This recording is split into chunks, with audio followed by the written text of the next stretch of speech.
Fala galera, beleza? Seja muito bem-vindo ao módulo 3, aula 1, frações galera, vem comigo! Sem delongas, como sempre, vamos ao conceito de fração, vamos lá! Toda vez que nós vamos falar de fração, nós temos que ter um todo de referência. Esse todo pode ser uma quantidade em dinheiro, esse todo pode ser uma quantidade de pessoas, esse todo pode ser um objeto, tanto faz, mas fique bem claro que para falar de fração eu preciso de uma referência.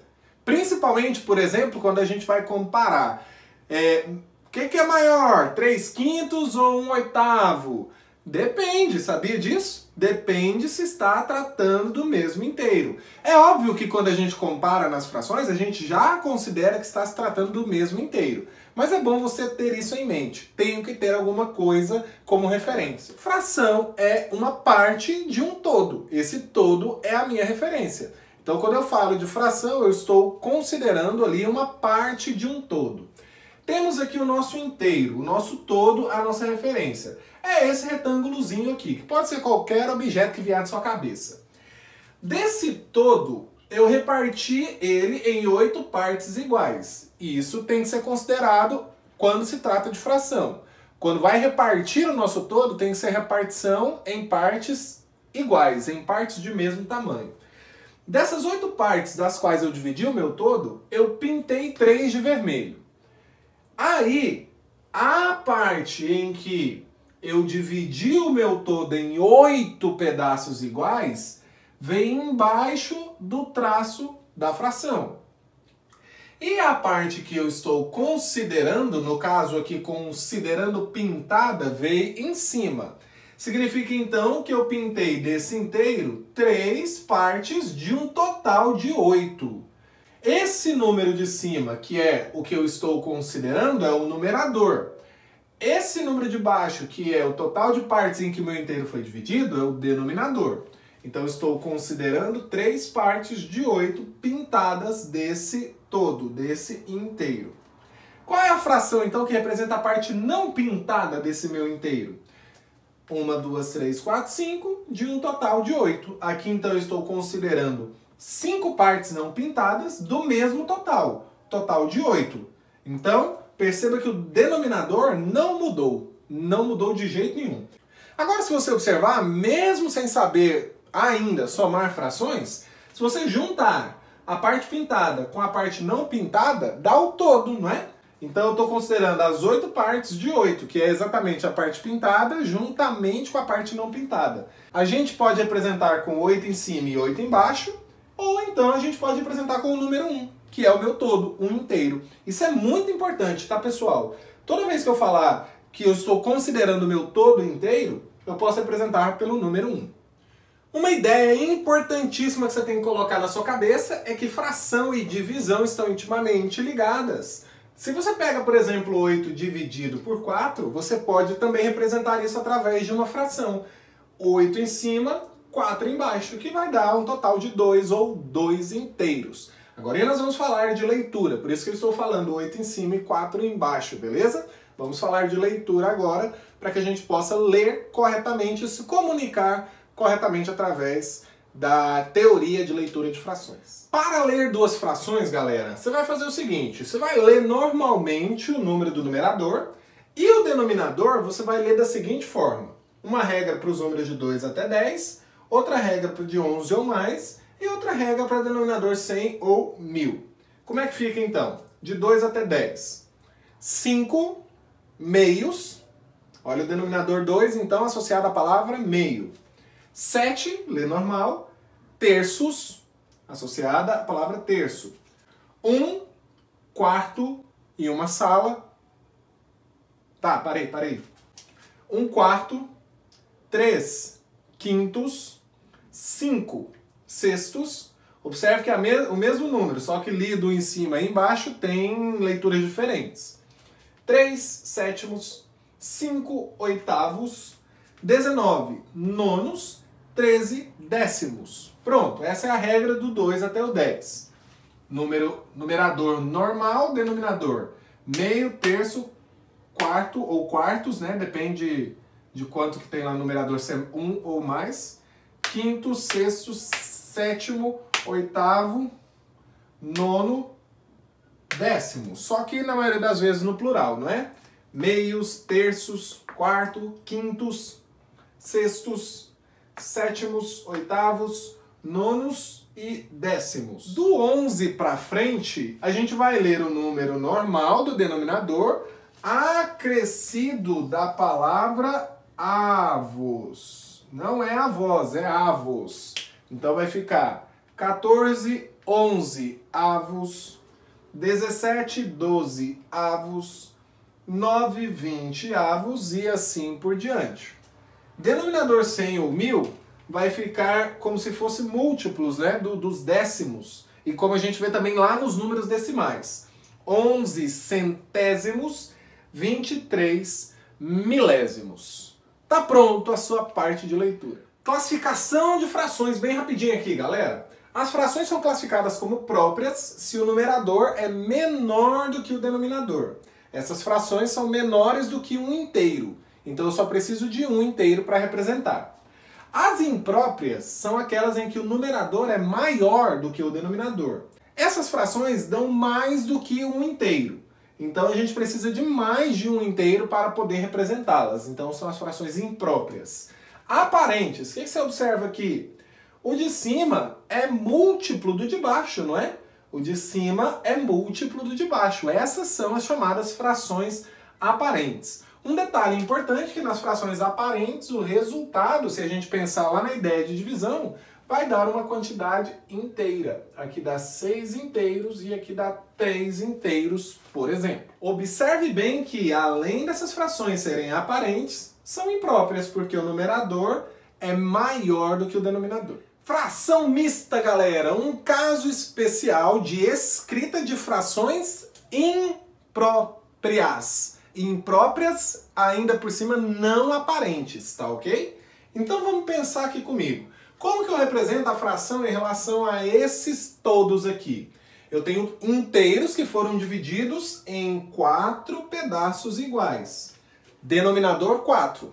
Desses 4 pedaços em que cada um deles foi dividido, eu estou considerando quantos? 1, 2, 3, 4, 5, 6, 7, 8, 9, 10, 11, 12, 13, 14, 15. E eu estou então considerando 15 pedaços de um total de 4. O que a fração mista faz? Ela separa a quantidade inteira da quantidade não inteira. Então, por exemplo, aqui eu tenho 3 inteiros completos considerados e aqui eu não tenho um inteiro completo considerado.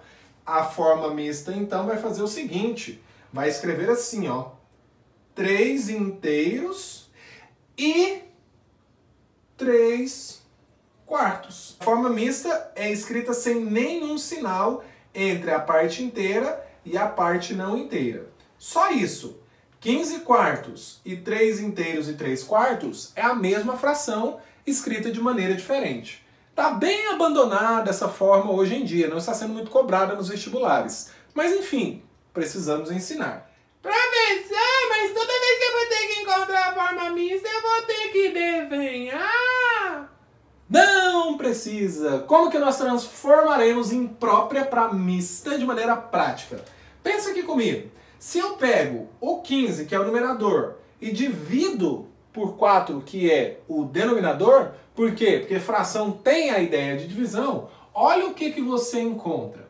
15 dividido por 4 dá 3. Opa, 3 vezes 4, 12. Sobram 3. Uai, olha só! Interpretação. 15 dividido por 4 vai dar 3 inteiros e vai sobrar 3 partes de um total de quantas partes?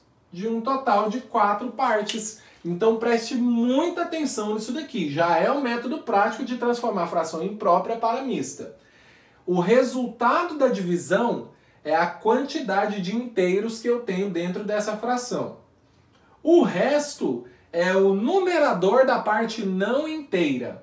E o divisor é o denominador da parte não inteira. O denominador nunca vai mudar. E aqui você já pega a quantidade máxima de inteiros que cabe nessa fração. Agora, como é que eu transformo de fração mista para imprópria? É só você lembrar da relação fundamental da divisão.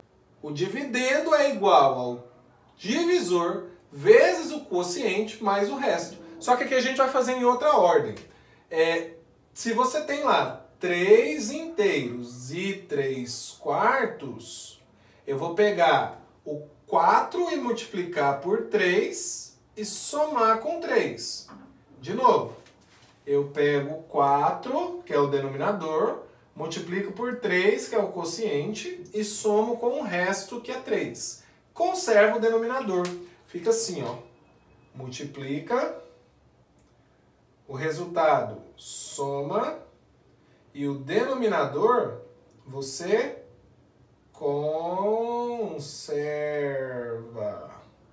Multiplica, soma e conserva. Multiplica, soma e conserva. Multiplica, soma e conserva. Multiplica, soma e conserva. Daria um funk, hein? O funk é assim que surge, né? Do nada, daria um funk. Mas não vou fazer o funkzinho, não. Então, olha só.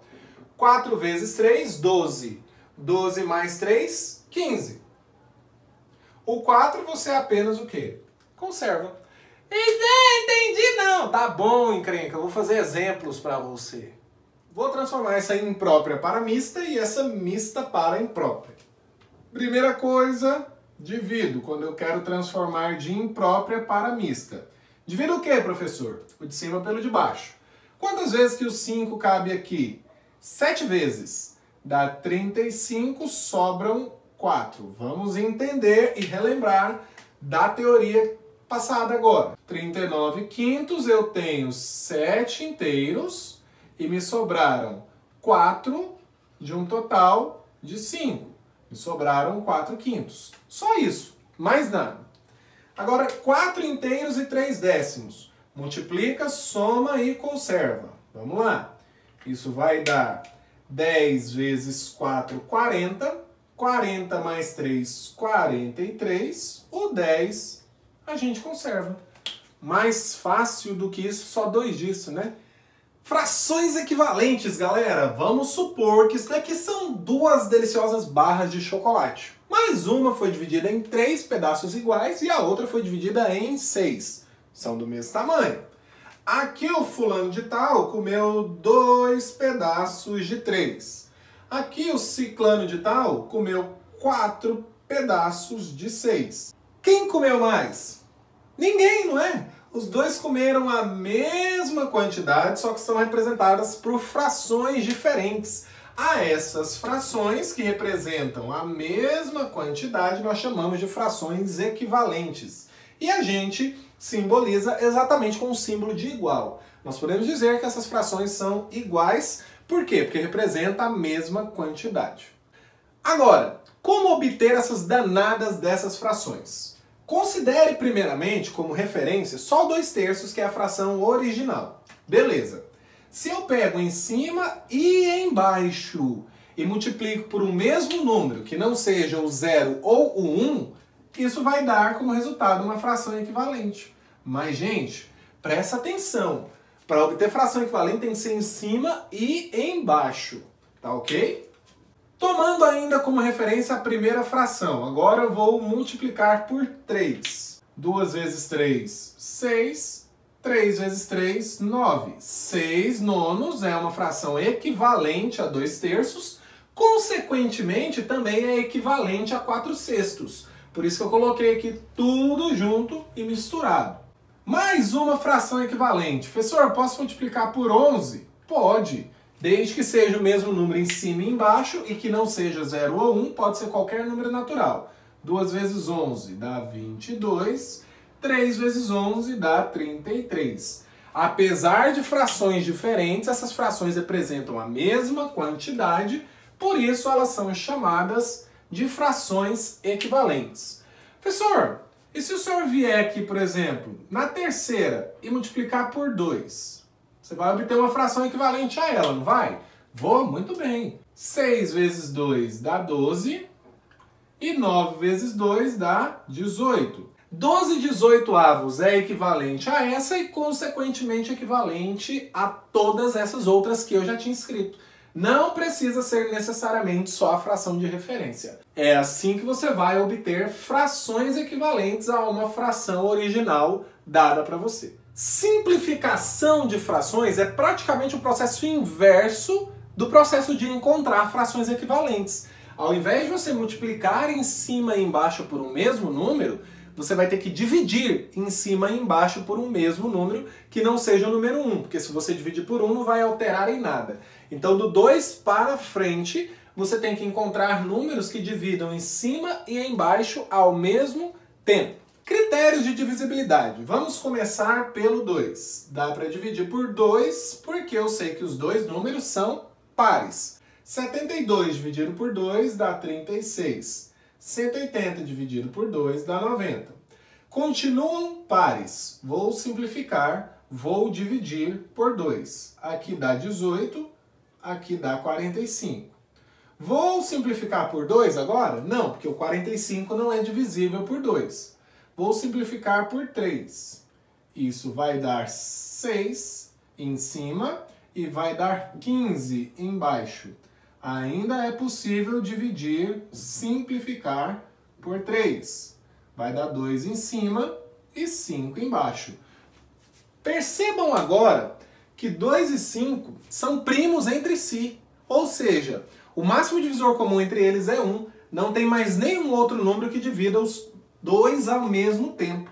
Essa fração que não dá mais para simplificar, onde o de cima e o de baixo são primos entre si, é chamada de fração irredutível, galera. Por quê? Porque não dá mais para reduzir, não dá mais para simplificar, que são sinônimos, reduzir e simplificar. Essa não dá mais para simplificar, irredutível. Agora um detalhe importante é isso daqui, ó. Se eu tivesse simplificado por 4 em cima e embaixo, sabendo que os dois números são divisíveis por 4, quanto que vai dar? 72 dividido por 4 dá 18. 180 dividido por 4 dá 45. Pode conferir aí. Você observa que eu meio que pulei essa fração aqui, ó, porque eu aumentei o número, eu já fui direto para essa. E observa que aqui eu fiz duas divisões por 2 para chegar nessa fração. Então já é um detalhe. Agora vamos supor que aqui, ó, eu já simplifique por 9. 18 dividido por 9, 2. 45 dividido por 9, 5. Percebe que aumentando os números, os quais dividem o de cima e o de baixo ao mesmo tempo, eu chego na fração irredutível mais rápido. Isso é bacana e pode ser feito. Para você chegar na fração irredutível mais rápido, quanto maior o divisor comum que você encontrar lá na sua cachola, menos divisões, menos simplificações você vai fazer. Agora, para finalizar de vez essa parte aqui, se eu simplificar já por 36, que é 4 vezes 9, 72 dividido por 36 dá quanto? Dá 2. 180 dividido por 36, pode conferir, dá 5. Você já chegou na fração irredutível com uma só divisão, com uma só simplificação.